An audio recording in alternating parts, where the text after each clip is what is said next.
Hello friends, very ठंडे वाला good morning and आप सभी का डॉक्टर पूजास गायनीपीडिया ज्ञान पर स्वागत है।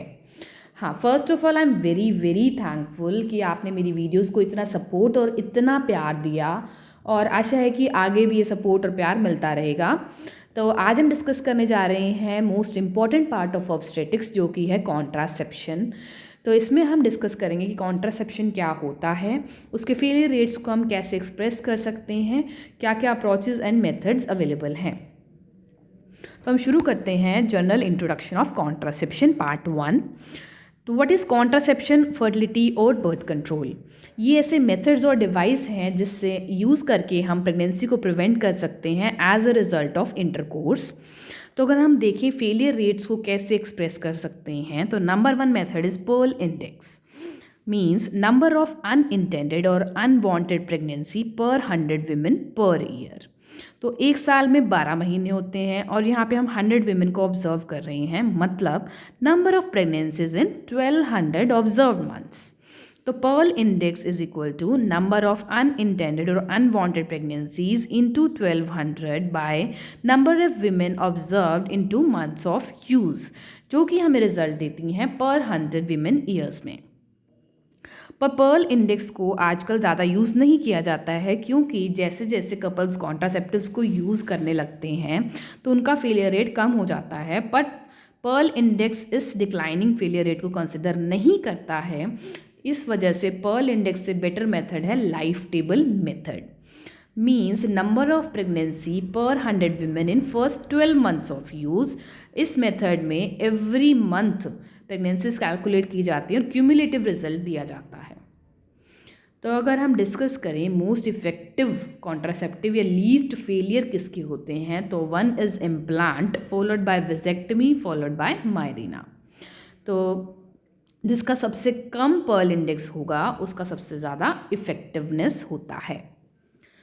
अब हम बात करते हैं अप्रोचेस की। तो दो अप्रोचेस अवेलेबल हैं। 1 इज़ गैदर अप्रोच। अगर इसको हम एक्सपैंड करते हैं तो G इज़ फॉर ग्रीट, तो क्लाइंट को हमें फ्रेंडली और हेल्पफुल वे में ग्रीट करना चाहिए। A is for ask the client कि उसकी नीड्स क्या हैं, कंसर्न्स क्या हैं, प्रीवियसली उसने कुछ यूज़ किया है नहीं किया है, या उसकी हिस्ट्री क्या है। T is for tell the clients कि कौन कौन से मेथड्स हमारे पास अवेलेबल हैं। H is for help the clients, ताकि वो डिसाइड कर सके कि उनके क्या चाहिए। E इज़ फॉर एक्सप्लेन कि इस मेथड को कब और कैसे यूज़ करना है। और R is for return visits plan करनी चाहिए। Second approach is cafeteria approach. जैसे कि आप पिक्चर में देख पा रहे हैं, हम कपल्स को सारे कॉन्ट्रासेप्टिव ऑप्शन ऑफर करते हैं और उनको मौका देते हैं कि वो चूज़ कर सकें कि उन्हें क्या चाहिए। तो अब हम डिस्कस करते हैं मेथड्स के बारे में। 3 टाइप ऑफ मेथड्स अवेलेबल हैं। नंबर 1 इज़ टेम्प्रेरी मेथड, जिसे हम स्पेसिंग और रिवर्सिबल मेथड भी बोलते हैं। Second 1 is emergency method and third is permanent और इरिवर्सिबल मेथड। टेम्प्रेरी मेथड को further short acting and long acting reversible contraceptive में डिवाइड किया गया है। फर्स्ट हम डिस्कस करेंगे शॉर्ट एक्टिंग, जो कि फर्दर नॉन हार्मोनल में डिवाइडेड हैं।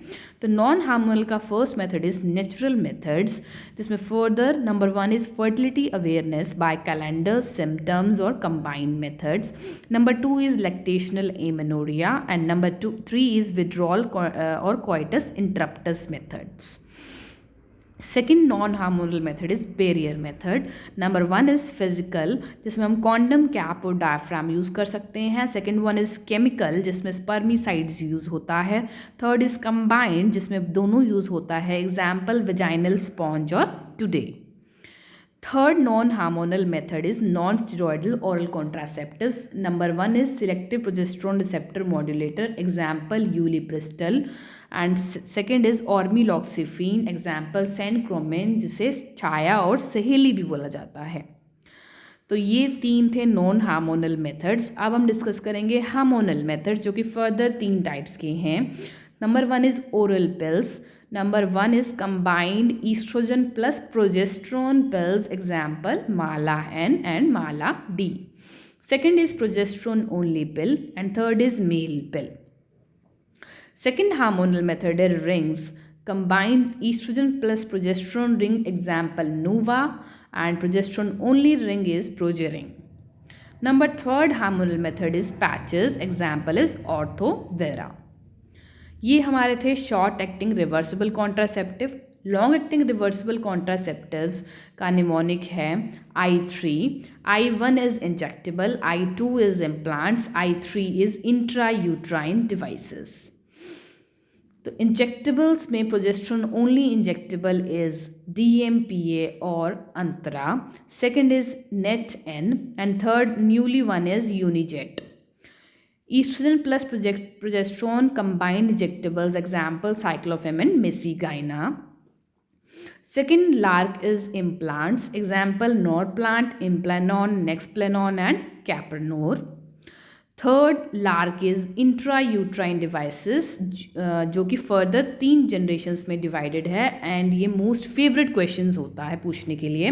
तो फर्स्ट जनरेशन इज लिपीज लूप, जो कि यूज़ नहीं किया जाता है। Second generation is copper containing intrauterine devices, example copper T380, Multiload 375 and new ones are Gynifix and frameless copper T. Third generation is progesterone containing intrauterine devices. Example is Progesta, Cert and Mirena, and new ones are Fibroplant, Lilita and Skyla. तो ये हमारे temporary methods थे।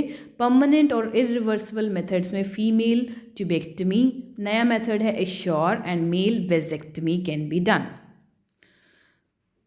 अब हम discuss करेंगे कुछ contraceptive जो government of India की तरफ से फ्रीली अवेलेबल हैं। Barrier method, example Nirodh. Number 2 is combined pill, example Mala N. Number 3 is non hormonal, example Chhaya. Number 4 injectables is DMPA and Antara. Number 5 intrauterine devices, copper T380 and multiload 375। तो ये government of India की तरफ से freely available हैं। अगर हम बात करते हैं कॉन्ट्रासेप्टिव फेलियर रेट्स की ब्रॉडली, तो मोस्ट इफेक्टिव सबसे अच्छे या फिर लीस्ट फेलियर रेट्स लार्क और परमानेंट मेथड्स का होता है, क्योंकि जब भी कपल्स इंटरकोर्स करते हैं तो इनको कुछ भी याद रखने की ज़रूरत नहीं होती। पर हम बात करें लीस्ट इफेक्टिव या वर्स्ट कॉन्ट्रासेप्टिव्स की, तो उसमें आते हैं हमारे बैरियर मेथड्स जैसे कॉन्डम्स और स्पंजेस वगैरह और फर्टिलिटी अवेयरनेस मेथड्स, क्योंकि जब भी कपल इंटरकोर्स करता है तो उस मेथड को उन्हें करेक्टली यूज़ करना पड़ता है। इन दोनों के बीच में इन बिटवीन इंजेक्टेबल पिल्स और पैचेस और रिंग्स आते हैं, क्योंकि इस कॉन्ट्रासेप्टिव मेथड के लिए भी कपल्स को थोड़ा इनपुट देना पड़ता है। अगर हम बात करते हैं WHO मेडिकल एलिजिबिलिटी क्राइटेरिया की, तो इसमें 4 कैटेगरीज होती हैं। कैटेगरी 1 में हम ये मेथड यूज़ कर सकते हैं किसी भी सर्कमस्टांसेस में। कैटेगरी 2 कपल्स के लिए जनरली ये मेथड यूज़ कर सकते हैं। कैटेगरी 3 में हम कोई भी कॉन्ट्रासेप्टिव मेथड रिकमेंड नहीं करते हैं अनलेस अदरवाइज कोई भी अप्रोप्रिएट मेथड अवेलेबल नहीं हो। नंबर 4 इज़ मेथड्स ये यूज़ नहीं करने चाहिए। तो इन शॉर्ट कैटेगरी 1 एंड 2 में हम मेथड यूज़ कर सकते हैं एंड कैटेगरी 3 एंड 4 कपल्स के लिए हमें मेथड यूज़ नहीं करना चाहिए। अब हम डिस्कस करेंगे टेम्पररी मेथड्स में नेचुरल मेथड्स जो कि फर्टिलिटी बेस्ड अवेयरनेस मेथड्स हैं। फर्टिलिटी बेस्ड अवेयरनेस मेथड मतलब कपल्स को एब्स्टिनेंस रखना चाहिए या कपल्स को इंटरकोर्स नहीं करना चाहिए ड्यूरिंग फर्टाइल डेज और नियर ओव्यूलेशन डेज पर ये मेथड सिर्फ नॉलेज पे बेस्ड है, इसमें कोई भी डिवाइस कपल्स यूज़ नहीं करते हैं। तो इस मेथड को समझने के लिए एक प्रिंसिपल समझना बहुत ज़्यादा ज़रूरी है, जो कि हम इस डायग्राम से समझ सकते हैं। देखिए, फर्स्ट डे ऑफ मेंसेस या फर्स्ट डे ऑफ ब्लीडिंग को first day of cycle consider किया जाता है। तो ब्लीडिंग आने के 1 हफ्ता पहले तक और ब्लीडिंग आने के 1 हफ्ते तक को इनफर्टाइल पीरियड माना जाता है। मतलब इस दौरान अगर कपल इंटरकोर्स करते हैं तो प्रेगनेंसी होने के चांसेस कम या ना के बराबर होते हैं। तो कपल्स के लिए safe time for having intercourse is 1 week before and 1 week after the start of menses या ब्लीडिंग। जो डे 8 से डे 19 तक फर्टाइल पीरियड माना जाता है कि इस दौरान अगर कपल इंटरकोर्स करते हैं तो प्रेगनेंसी होने के चांसेस बहुत ज़्यादा होते हैं। तो ये एक अनसेफ पीरियड है फॉर हैविंग इंटरकोर्स। अगर हम बात करें फर्टिलिटी अवेयरनेस मेथड्स के लिए कैंडिडेट्स कौन कौन हैं, नंबर 1 इज़ वुमेन जिसकी रेगुलर मेंस्ट्रुअल साइकिल्स हों। नंबर 2 इज़ दोनों पार्टनर्स का कॉपरेशन बहुत ज़रूरी होता है। नंबर 3 इज़ हमें कपल्स को इमरजेंसी कॉन्ट्रासेप्शन के बारे में भी बताना चाहिए। नंबर 4 इज़ हमें वो फीमेल्स इंक्लूड नहीं करनी चाहिए जो कि PCOS, पेरीमेनोपॉजल, पोस्टपार्टम या ड्रग्स ले रही हैं जो कि मेंस्ट्रुअल साइकिल्स को इर्रेगुलर करते हैं। अब हम डिस्कस करते हैं फर्टिलिटी बेस्ड अवेयरनेस कौन कौन से मेथड्स हैं। Number 1 is calendar based methods. इसमें सबसे पहले है जो कि स्टैंडर्ड डेज। ये मेथड उस फीमेल्स में यूज़ होता है जिनकी साइकिल्स रेगुलर और 26 to 32 डेज़ की हैं। तो इसके लिए हम यूज़ करते हैं ऋतुमाला। तो ऋतुमाला एक बीड्स की माला होती है जो कि कपल्स को दी जाती है। इसमें फ़र्स्ट जो रेड बीड होती है वो फर्स्ट डे ऑफ मेंसेस या ब्लीडिंग को बताती है, और एक मूवेबल रबर रिंग होता है जिसको फीमेल जो है वो मूव कर सकती है जैसे जैसे उसके मेंसेस के डेज या साइकिल चलती है। ये जो फर्दर ब्राउन कलर के 6 बीड्स हैं ये नॉन फर्टाइल पीरियड होता है। फिर आगे वाइट बीड्स 12 इन नंबर, ये फर्टाइल पीरियड होता है, और ये फर्दर ब्राउन बीड्स 13 इन नंबर, ये भी नॉन फर्टाइल पीरियड होता है। तो ये फर्टाइल पीरियड के दौरान कपल्स को इंटरकोर्स करने के लिए मना किया जाता है। तो स्टैंडर्ड डेज का फेलियर रेट है 5 to 12 पर 100 women years. Calendar rhythm method जो है वो इर्रेगुलर साइकिल्स वाली फ़ीमेल के लिए फॉलो किया जाता है। इसमें फ़ीमेल को 6 या 12 मंथ्स की मेंसेस को रिकॉर्ड करने के लिए बोला जाता है। इसमें first day of fertile period जो होता है वो शॉर्टेस्ट साइकिल में से -18 करने पर निकलता है, और last day of fertile period longest cycle -11 करने पर निकलता है। तो उस दौरान कपल्स को इंटरकोर्स नहीं करना चाहिए।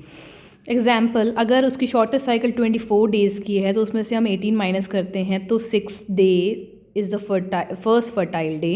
एंड अगर लॉन्गेस्ट साइकिल 34 डेज़ की है तो 34 - 11 is equal to 23। 23rd day is the last day of the fertile period. तो 6th से 23rd डे तक कपल्स को इंटरकोर्स नहीं करना चाहिए। इस वजह से नंबर्स ऑफ इंटरकोर्स कपल्स के बीच में रिड्यूस हो जाते हैं। अब हम पढ़ते हैं सिम्टम्स बेस्ड मेथड्स। तो इसमें 2 आते हैं, cervical mucus and basal body temperature method. तो सर्वाइकल म्यूकस मेथड को बिलिंग या ओव्यूलेशन मेथड भी बोलते हैं। ड्यू टू ईस्ट्रोजन की वजह से बिफोर ओव्यूलेशन सर्वाइकल डिस्चार्ज की मात्रा बढ़ जाती है, प्रोफ्यूज, और वो वाटरी हो जाती है, और उसे हम स्ट्रेच कर सकते हैं, मतलब स्पिन बार्केट प्रोसीजर्स हो जाता है। तो अगर पेशेंट कपल्स को फीमेल को बोला जाता है कि उसको सर्वाइकल डिस्चार्ज टिश्यू में कलेक्ट करना है और 2 फिंगर्स के बीच में रखना है, जब वो इस सर्वाइकल डिस्चार्ज को स्ट्रेच कर पाती है मींस कि उसका ओव्यूलेशन हो चुका है। तो कपल्स को इंटरकोर्स नहीं करना चाहिए जब तक 3 दिन तक उसको सर्वाइकल डिस्चार्ज रहता है, प्लस अगले 3 दिन तक जब तक उसका लास्ट वेट डे या फिर पीक डे तक। तो टोटल लगभग 6 दिन तक कपल्स को इंटरकोर्स नहीं करना चाहिए।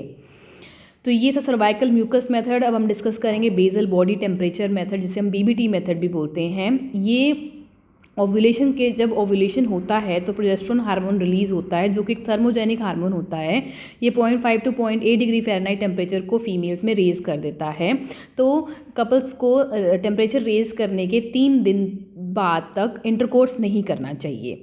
इस मेथड को अडॉप्ट करने के लिए फ़ीमेल को रोज़ बेसल बॉडी टेम्परेचर बेड में ही मेजर करना चाहिए, और जब बेसल बॉडी टेम्परेचर राइज हो जाए, मतलब वो ओव्यूलेट कर चुकी है, तो कपल्स को इंटरकोर्स नहीं करना चाहिए। तो ये हमारे सिम्टम्स बेस्ड मेथड्स थे। अब हम पढ़ेंगे सिम्प्टोथर्मल मेथड, जिसे हम कंबाइंड मेथड भी बोलते हैं। इसमें कॉम्बिनेशन नंबर 1 बिलिंग मेथड जैसे cervical mucus method plus basal body temperature method plus signs of fertility days भी देखना चाहिए, जिसमें कि mid cycle pain, mid cycle spotting या ब्रेस्ट टेंडरनेस हो सकती है। तो अगर हम देखें तो मोस्ट ऑफ एफिकेशियस मेथड जो है फर्टिलिटी अवेयरनेस मेथड्स में से वो है सिम्प्टोथर्मल और कंबाइंड मेथड, जिसका फेलियर रेट 2 पर 100 वीमेन ईयर्स है। तो ये हमारा था फर्टिलिटी अवेयरनेस बेस्ड मेथड्स में नेचुरल मेथड्स के बारे में। अगर इनके एडवांटेज के बारे में बात की जाए तो ये सारे मेथड्स नेचुरल हैं और नॉन एक्सपेंसिव हैं। पर डिसएडवांटेज के बारे में बात की जाए तो फर्टिलिटी बेस्ड अवेयरनेस मेथड जो नेचुरल मेथड हैं वो सिर्फ उस कपल को हम अडॉप्ट करवा सकते हैं जो कि एजुकेटेड हो और काफ़ी मोटिवेटेड हो, और जिसके अंदर दोनों पार्टनर्स कोऑपरेट करने के लिए तैयार हों और फीमेल्स की रेगुलर साइकिल हो। इस मेथड का फेलियर रेट भी बहुत ज़्यादा होता है और ये मेथड्स हमारे सेक्सुअली ट्रांसमिटेड इन्फेक्शन से भी प्रोटेक्ट नहीं करते हैं। अब हम डिस्कस करेंगे लैक्टेशनल एमेनोरिया के बारे में, जो कि मोस्ट इंपॉर्टेंट टॉपिक है। लैक्टेशनल एमेनोरिया को समझने के लिए समझना पड़ेगा कि मैकेनिज्म ऑफ एक्शन क्या होता है। जब बेबी ब्रेस्ट फीड करता है तो वो सकलिंग स्टिमुलाई को स्टिमुलेट करता है, जिससे कि प्रोलैक्टिन अधिक मात्रा में सिक्रीट होता है, जो कि गोनाडोट्रोपिन रिलीजिंग हार्मोन को डिक्रीज़ कराता है, जिससे फर्दर LH और FSH डिक्रीज़ हो जाते हैं, जिससे वजह से ईस्ट्रोजन एंड प्रोजेस्टेरोन डिक्रीज़ हो जाता है और ओव्यूलेशन नहीं हो पाता। तो लैक्टेशनल एमेनोरिया वाला क्राइटेरिया उस फीमेल को अप्लाई कर सकते हैं या फिर बिलाजियो क्राइटेरिया, जो हमें याद रखना है, जिसका निमोनिक है LAM। L is for exclusively breast feed, अगर बच्चा कर रहा है तो day and night. A is for amenorrhea, means female ने अभी तक मेंसेस रिज्यूम नहीं की है। M is for infant under 6 months of age. तो ये 3 क्राइटेरिया फॉलो होने चाहिए लैक्टेशनल एमेनोरिया के लिए। एडवांटेजेस, अगर लैक्टेशनल एमेनोरिया की बात की जाए तो एडवांटेज ऑफ ब्रेस्ट फीडिंग रहता है, जिसके अंदर बेबी को न्यूट्रिशन मिलता है और माँ और बच्चे का बॉन्डिंग बढ़ता है। नंबर 2 इज़ ये फाइब्रोइडनोसिस ऑफ ब्रेस्ट को प्रिवेंट करता है। नंबर 3 इज़ ये कॉस्ट इफेक्टिव होता है, कोई एक्स्ट्रा कॉस्ट नहीं लगती है। नंबर 4 इज़ ये इंटरकोर्स में इंटरफेरेंस नहीं करता है। तो इसके 4 एडवांटेजेस हैं, पर 4 डिसएडवांटेज भी हैं। इस मेथड की एफिकेसी डिक्रीज़ होती है अगर बच्चे को कम्प्लीटली ब्रेस्ट फीड नहीं किया जा रहा, जो कि डे एंड नाइट नहीं किया जा रहा, और ये हमें सेक्सुअली ट्रांसमिटेड इन्फेक्शन से प्रोटेक्ट नहीं करता है। जैसे कि ईस्ट्रोजन की मात्रा कम होती है तो वेजाइनल ल्यूब्रिकेशन जो है वो कम होता है, तो इंटरकोर्स करके दौरान फीमेल को पेन हो सकता है, इसे हम डिस्पेरूनिया कहते हैं। इसका फेलियर रेट भी बहुत ज़्यादा होता है। अगर हम बात करें एफिकेसी की तो लैक्टेशनल एमेनोरिया इज़ 98% एफिकेशियस अगर वो प्रॉपरली फॉलो किया जाए तो। अब हम बात करते हैं कोइटस इंटरप्टस थर्ड मेथड की, जिसमें मेल पार्टनर को अपनी पेनिस को विड्रॉल कर लेना चाहिए बिफोर इजैक्यूलेशन, या फिर हम कह सकते हैं कि उसका इजैक्यूलेशन वजाइना में नहीं होना चाहिए। इसका एडवांटेज क्या है कि इसमें कोई कॉस्ट नहीं लगती है। डिसएडवांटेज क्या है, फेलियर रेट ज़्यादा होते हैं, कपल्स को एंग्जाइटी रहती है और सेक्शुअल सेटिस्फैक्शन भी बहुत कम होता है। अब हम डिस्कस करते हैं ओवरऑल फेलियर रेट्स। जो फर्टिलिटी बेस्ड अवेयरनेस मेथड्स हैं उनका टिपिकल यूज़ पर फेलियर रेट 22 होता है एंड आइडियल यूज़ पर 0.4, एंड विड्रॉल मेथड का टिपिकल यूज़ पर failure rate is 22 and ideal use पर 4 होता है। तो ये मेरा डिस्कशन था जनरल कॉन्ट्रासेप्शन के बारे में। नेक्स्ट लेक्चर में हम बैरियर कॉन्ट्रासेप्टिव्स पढ़ेंगे। अगर आपको वीडियो पसंद आई है तो प्लीज़ इस चैनल को ज़रूर सब्सक्राइब करें। Thank you so much.